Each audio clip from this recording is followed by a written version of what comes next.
The city rain fell in sheets across the pavement as Victoria Hayes scrubbed the marble kitchen counter for the third time that night, her knees aching from hours of work in the luxury penthouse.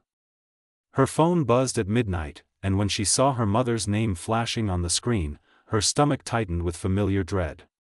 Rita Hayes never called this late unless money was involved, and money with her mother always meant trouble wrapped in sweet words and empty promises. "Come to the Grandview Hotel tomorrow night," Rita said without greeting, her voice carrying that dangerous brightness that made Victoria want to hang up immediately. "There's someone important who wants to meet you. This could change everything for us, baby. Finally pay off what we owe." Victoria pressed her forehead against the cool marble and closed her eyes. She knew better than to ask questions that her mother would answer with lies. At 23, she had learned that debt was a shadow that followed their family like a curse, and her mother's solutions always cost more than they promised to fix. But the rent was due in 3 days, and her bank account held $17.42, so when the next evening arrived, Victoria found herself standing in the private lounge of a hotel she could never afford to enter, wearing a simple navy dress borrowed from her roommate. The room smelled of expensive cologne and leather, and the silence felt heavy enough to crush her. Behind tinted glass that reflected her nervous face back at her, she could sense people watching, studying her like she was merchandise on display. Her hands trembled at her sides, and she forced herself to breathe slowly, trying to ignore the sick feeling crawling up her throat. This was wrong. Everything about this felt wrong. The door opened, and a man walked in who made the air itself seem to shift and bow. Julian Cross moved with the kind of confidence that came from owning buildings that touched the sky, from commanding rooms full of people who measured their words in millions. He was younger than she expected, maybe 32, with dark hair that fell slightly across his forehead and eyes that looked tired in a way that money could not fix. His suit probably cost more than she made in 6 months, and when he looked at her, she felt simultaneously seen and invisible. "Miss Hayes," he said, and his voice was quiet, almost gentle, which somehow made everything worse. "I apologize for the unusual circumstances. My family has a rather urgent situation, and you've been recommended as someone who might be willing to help." Victoria wanted to run. Every instinct screamed at her to turn and walk out, but her mother's debts pressed down on her shoulders like physical weight, and she heard herself asking, "What kind of help?" Julian glanced at the mirror, at the invisible people behind it, and something flickered across his face that looked almost like resignation. "My grandmother is quite traditional about certain matters. The Cross family line is important to her, and medical circumstances have made natural succession complicated. We're looking for someone willing to participate in a confidential arrangement. You would be compensated generously for your time and discretion." The words were careful, clinical, and Victoria understood what he was not saying. Her face burned with humiliation and anger, but before she could refuse, she thought of the eviction notice that would arrive next week, of her mother's creditors who had started calling with threats instead of reminders, of the scholarship she had lost when she had to quit university to work full-time. She thought of all the doors that had closed in her face because she was born on the wrong side of opportunity. "How much?" she heard herself whisper, hating the question even as it left her mouth. The number he named was enough to clear every debt, to buy breathing room, to maybe even go back to school someday. It was also enough to make her understand exactly how desperate the Cross family was, and how little her own desperation mattered in comparison. Behind the glass, she imagined his grandmother nodding with satisfaction, and the shame of it made her eyes burn. "I'll need your answer tonight," Julian said, and she heard something in his voice that sounded almost like apology, or maybe it was just weariness that mirrored her own. Victoria looked at him, really looked at him, and saw a man who seemed as trapped as she felt, standing in an expensive suit in a private room, doing what his family demanded because that was what people like them did. She wondered briefly what it cost him to be here, to reduce something so intimate to a transaction, but the wondering did not change anything. "Yes," she said, and the word felt like stepping off a cliff. What happened next unfolded in silence and shadow. A private suite, a door closing, the awkward mechanics of something that should have been about connection but felt instead like obligation being fulfilled on both sides. Julian was not unkind, but there was a distance in him that never broke, as though he had locked some essential part of himself away where this moment could not touch it. Victoria closed her eyes and pretended she was anywhere else, anyone else, and when it was over, she dressed quickly while he stood at the window with his back to her, looking out at the city lights. In the morning, she woke alone. On the nightstand sat an envelope thick with cash and a card with a phone number she was told to call only in emergency. No name. No message. Just money and silence. Victoria took the envelope and walked out of the hotel into the grey dawn, and with every step away from that building, she told herself this was over, finished, something she could bury and forget. 3 weeks later, in a drugstore bathroom that smelled of industrial cleaner, she watched 2 pink lines appear on a plastic test, and understood with crushing certainty that some mistakes refused to stay buried. Victoria stood in the cramped bathroom of the coffee shop where she worked the morning shift, staring at the pregnancy test with shaking hands while someone pounded on the door demanding their turn. The 2 pink lines blurred through her tears, and she pressed her fist against her mouth to keep from making a sound that would give her away. This could not be happening. This was supposed to be over, a single night that she could package away in the dark corners of her memory and never open again. But her body had other plans. For 2 weeks, she had blamed the nausea on bad food, the exhaustion on working double shifts, the tenderness in her breasts on stress. Now the truth sat in her palm, undeniable and terrifying, and she had no idea what to do with it. The phone number on the card Julian had left felt like a live wire she was afraid to touch. What would she even say? Hello, remember that transaction we never speak of? Well, there have been complications. She threw the test away, buried it deep in the trash beneath paper towels, and splashed cold water on her face until her reflection stopped looking quite so much like someone drowning. When she finally emerged, her manager was waiting with crossed arms and a look that said her patience had run out weeks ago. You're late for your shift again, Victoria. 3rd time this month. I'm going to have to let you go. The words should have devastated her, but Victoria just nodded numbly and untied her apron with fingers that felt disconnected from her body. She collected her last paycheck, walked out into the afternoon sun, and sat on a bus stop bench trying to calculate how long she could survive on $283 while pregnant with a child she had never planned to have. Her mother called that evening, and Victoria made the mistake of answering. You look terrible, Rita said when she arrived at Victoria's tiny studio apartment an hour later, her eyes scanning the room with the sharp assessment of someone always looking for value to extract. What's wrong with you? I'm pregnant, Victoria said, too tired for lies or gentleness. Rita's face went through several expressions in rapid succession: shock, calculation, anger, and finally a cold kind of satisfaction that made Victoria's blood run cold. Well, that changes things, doesn't it? That cross money goes deeper than one payment. A baby means leverage, means ongoing support, means we finally have something they need.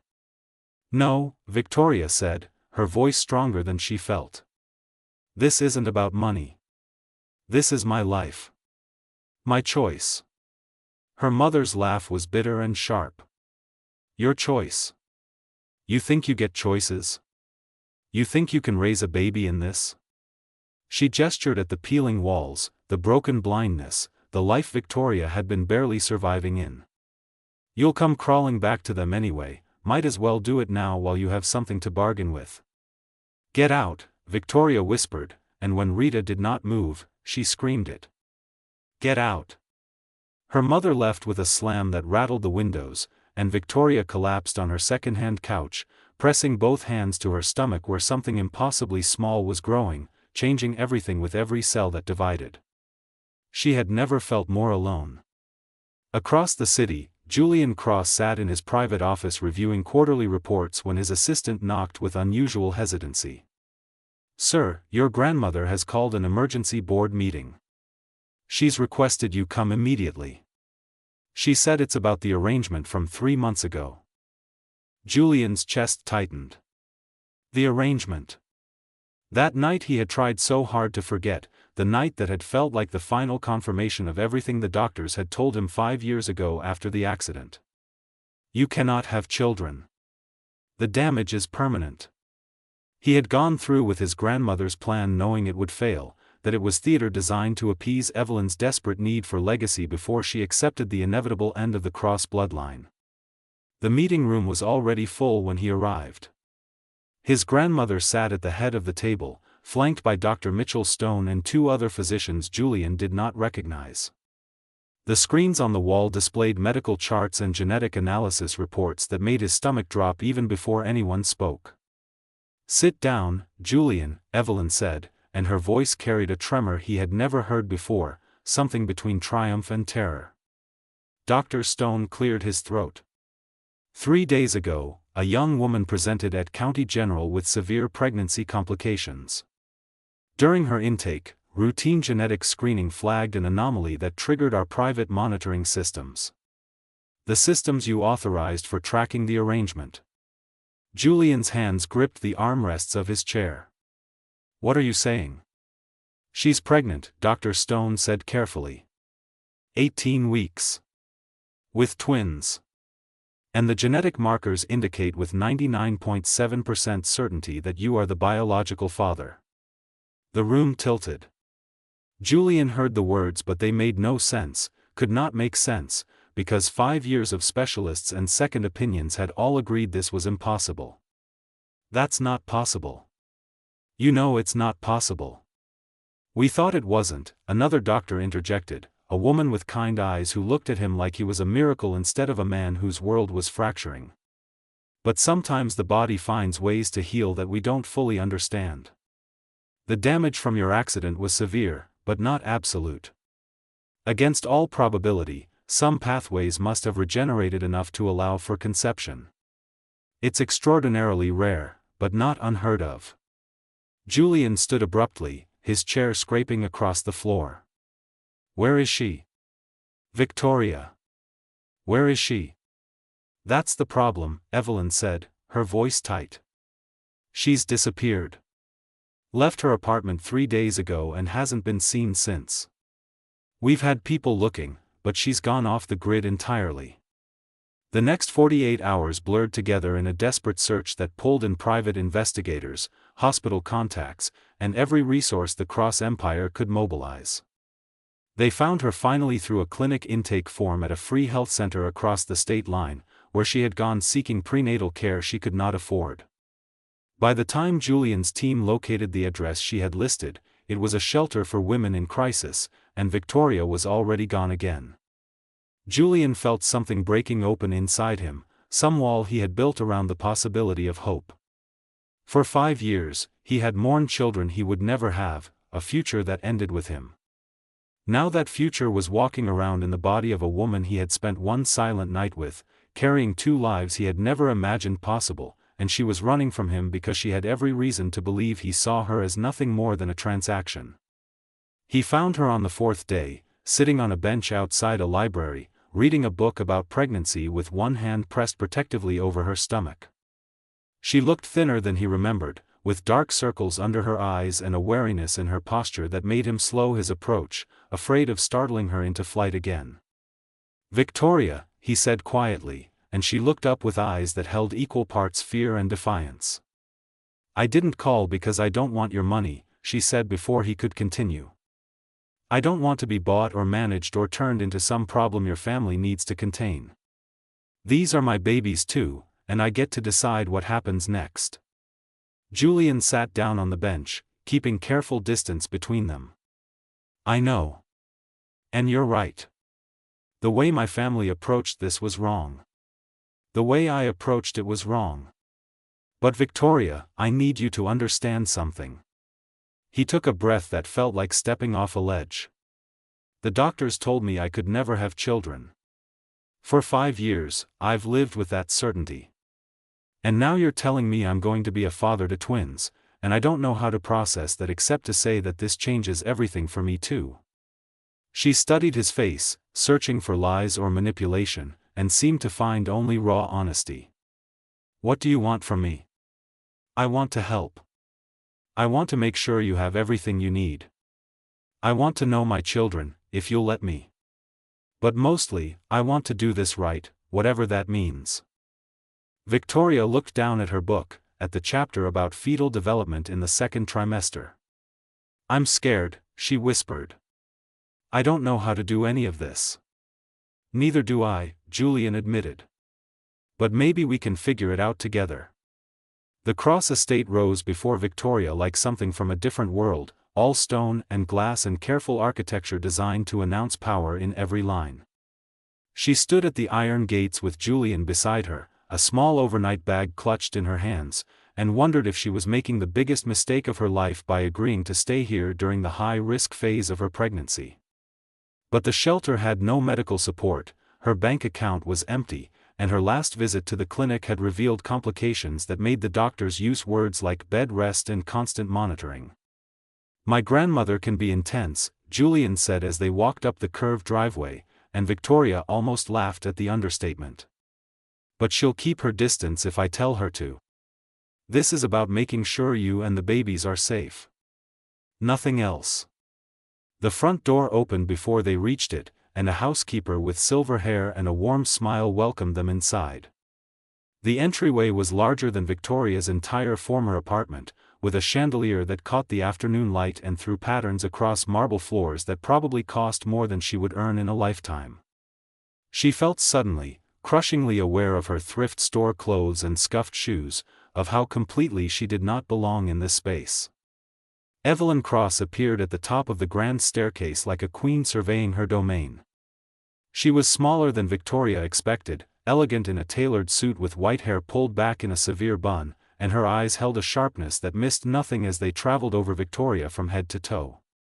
The assessment felt clinical, measuring worth and usefulness, and Victoria forced herself to stand straighter under the scrutiny.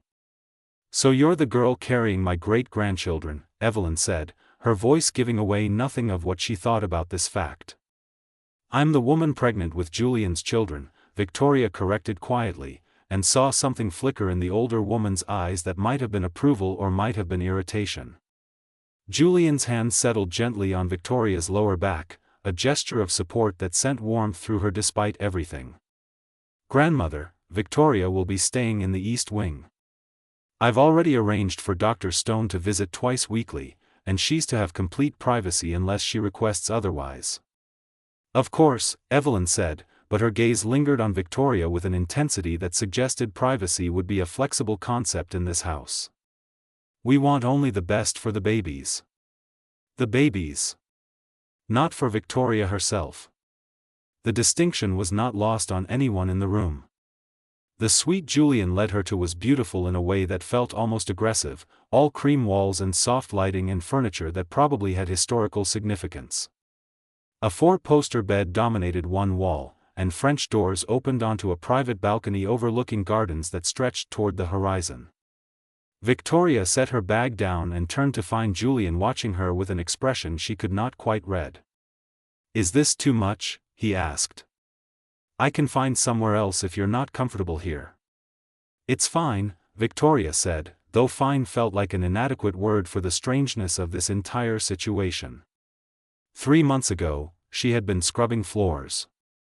Now she stood in a room that belonged in magazines, pregnant with twins from a man she barely knew, trying to navigate waters she had no map for.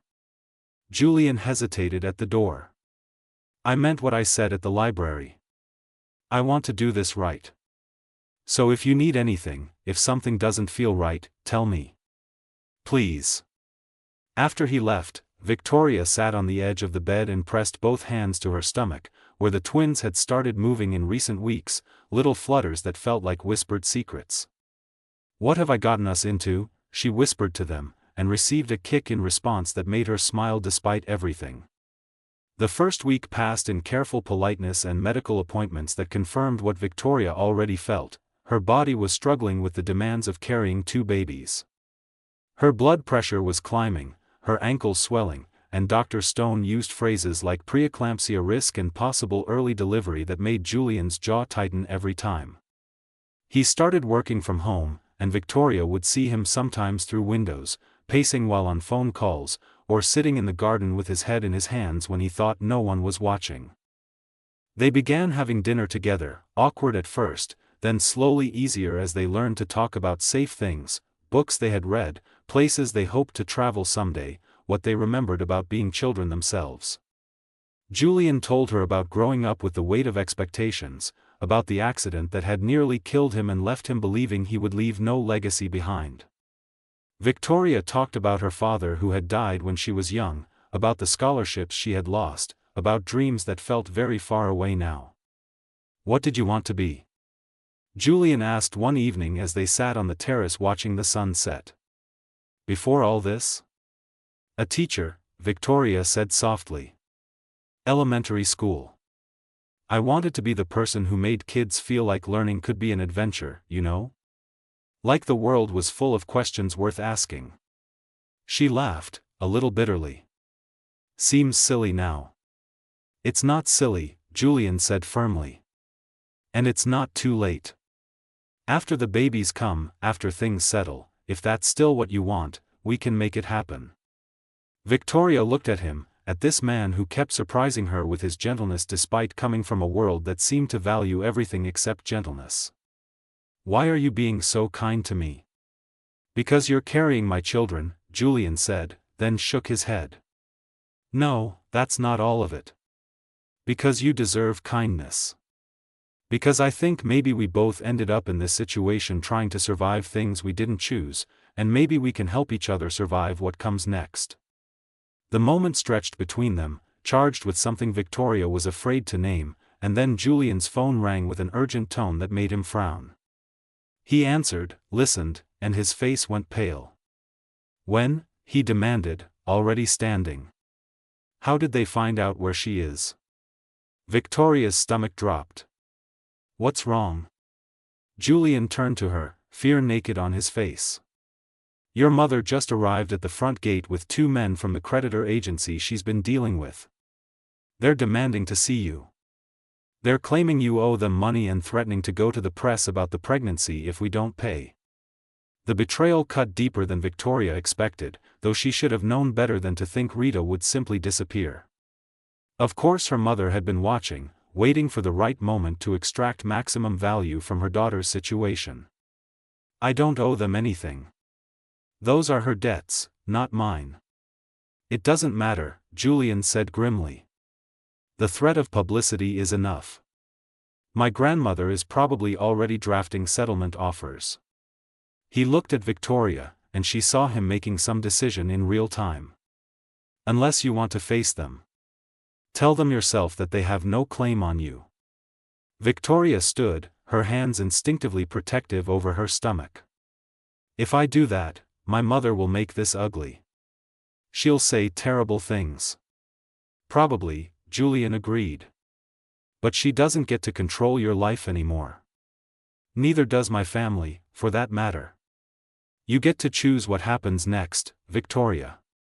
"So what do you choose?"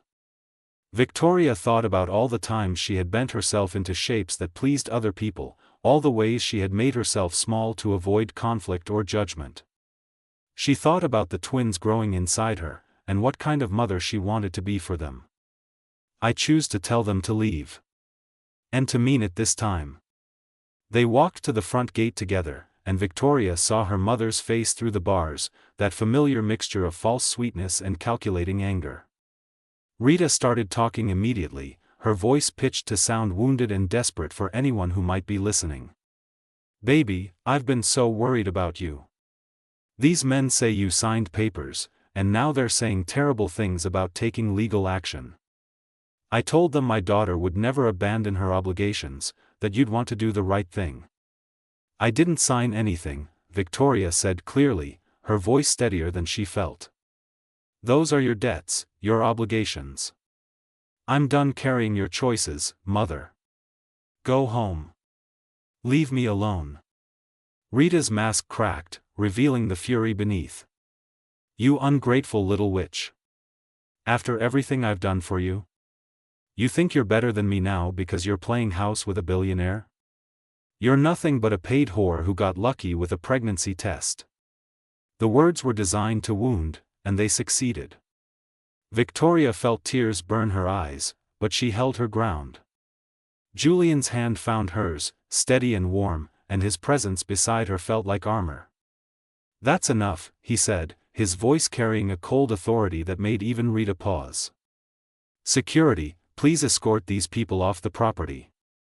If they return, call the police."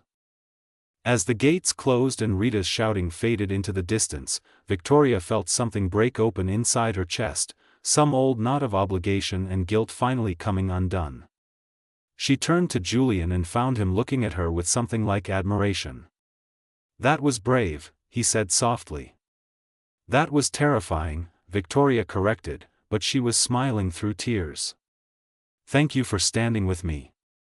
"Always," Julian said, and in that moment, Victoria understood that whatever this was between them, transaction or partnership or something else entirely, it had shifted into territory neither of them had mapped. They were building something new from the wreckage of their separate desperate choices, and it felt fragile and precious and worth protecting. That night, as Victoria lay in bed feeling the twins move beneath her hands, she heard a soft knock on her door. Julian stood in the hallway, looking uncertain in a way she had never seen him before. "I couldn't sleep," he admitted. "I keep thinking about what your mother said, and I need you to know that you're not what she called you. You're strong and brave, and these babies are lucky to have you as their mother." Victoria felt something crack open inside her, some last wall she had been holding against him. "Come in," she said. "Stay for a while. Tell me what you think we should name them."